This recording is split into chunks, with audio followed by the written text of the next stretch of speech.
কোথাও যাওয়ার কথা শুনলে বাচ্চারা কিন্তু ভীষণ খুশি হয় আর প্রচুর আনন্দ পায়। তারা কিন্তু ২ মেয়ে রেডি হয়ে আগেই আনন্দ করতেছে আর খুবই নাচতেছিল ২ বোন মিলে।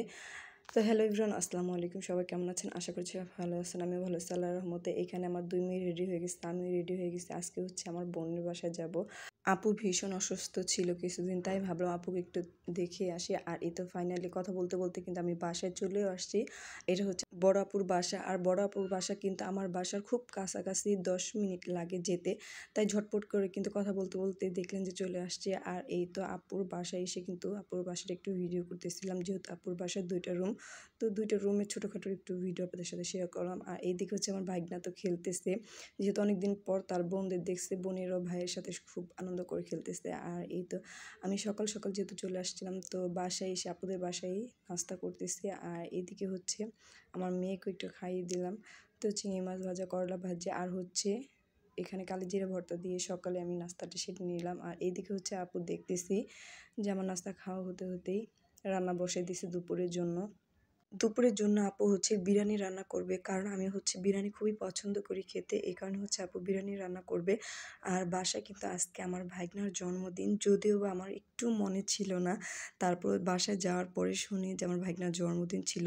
তো ওর জন্মদিনটা তেমনভাবে উপলক্ষ করে মানে কোনো অনুষ্ঠান করা হয়নি, শুধু ঘরেই আমরা যারা ছিলাম তাদের জন্য একটু রান্না করা হয়েছে। আর এদিকে হচ্ছে আপু পুডিং বানাচ্ছিল। আপুর হাতের পুডিং এত স্বাদ হয় কি বলবো, স্বাদে কিন্তু অসাধারণ, খেতে খুবই ভালো লাগে। তো আপু ঝটপট করে খুব সহজে কীভাবে যেন পুডিংটা বানিয়ে ফেলতে পারে। আর এইদিকে তো দেখেন আমার 2 মেয়ে আর আমার ভাইগনা কি সুন্দর করে জানালার গ্রিল ধরে খেলতেছে, কি বলবো। তারা যে এত ভীষণ খুশি, এতদিন পরে আন্টিদের বাসায় যে ভাইয়ের সাথে খেলতেছে। আর এইদিকে হচ্ছে আমার দুলাভাই কেক আনছে আমার ভাইগনার জন্য, আর পাশাপাশি কিন্তু এখানে বাচ্চাদের জন্য এই রুটিগুলি আনছে। তো রুটিটা দেখে তো আমার ভীষণ মনে পড়ে গেল ছোটোবেলার কথা। এইরকম রুটি কিন্তু আমিও খেতে ভীষণ পছন্দ করি। এই রুটির মধ্যে ক্রিমের একটা লেয়ার থাকে, আমার ওটা খুবই পছন্দ। আর এইদিকে হচ্ছে আপুদের বাসায় একজন আসছিল, তাকে হচ্ছে আপু বিরিয়ানি দিয়েছে খাওয়ার জন্য। তো যাই হোক, এখানে খাওয়া দাওয়া শেষে কিন্তু কেকটা আমার ভাগ্নের হচ্ছে বের করে একটু দেখতেছিল যে কেমন হয়েছে। আসলে এত সুন্দর লাগছিল কেকটা দেখে। আর এই তো ফাইনালি আমার আপু কিন্তু দেখেন কি সুন্দর করে পুডিং বানিয়ে ফেলেছে, মাশাআল্লাহ। দেখতেও যেমন সুন্দর হয়েছিল, খেতেও কিন্তু সেই স্বাদ হয়েছিল।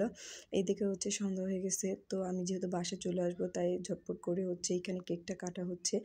আর আমার ভাইটার জন্য সবাই দোয়া করবেন, আল্লাহ যেন অনেক হায়াত দান করে বড় হয়ে ভালো মানুষের মতন একজন মানুষ হতে পারে, জীবনে অনেক বড় হতে পারে। সবাই আমার ভাইগনার জন্য দোয়া করবেন। আর এইদিকে হচ্ছে আমার ভাইগনা তার দাদা ভাইয়ের সাথে বসে কিন্তু একসাথে কেকটা কাটছিল আর সবাইকে খাইয়ে দিচ্ছিল।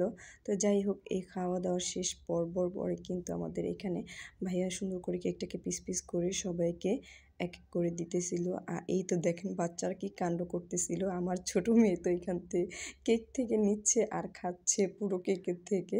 তো দেখতে ভীষণ ভালো লাগছিল। তো যাই হোক, এখানে হচ্ছে আমার ছোট মেয়েকে একটা পুডিং কেটে তারপর হচ্ছে ওকে দিলাম খাওয়ার জন্য। আর এদিকে আমার বড় মেয়ে আর আমি হচ্ছে পুডিংটা খাচ্ছিলাম। আর পুডিংটা যে এত মজা হয়েছিল, আমার মুখে এখনও লেগে আছে, এত স্বাদ হয়েছিল। তো যাই হোক, খাওয়া দাওয়া পর্ব শেষ, এখন হচ্ছে বাসা চলে আসবো। আর যেহেতু কাছে আমাদের বাসা, আমার বড়াপুর বাসার কাছে, তো ঝটপট করে রেডি হয়ে এখন হচ্ছে আমরা বাসা থেকে বের হয়ে যাবো আপুদের।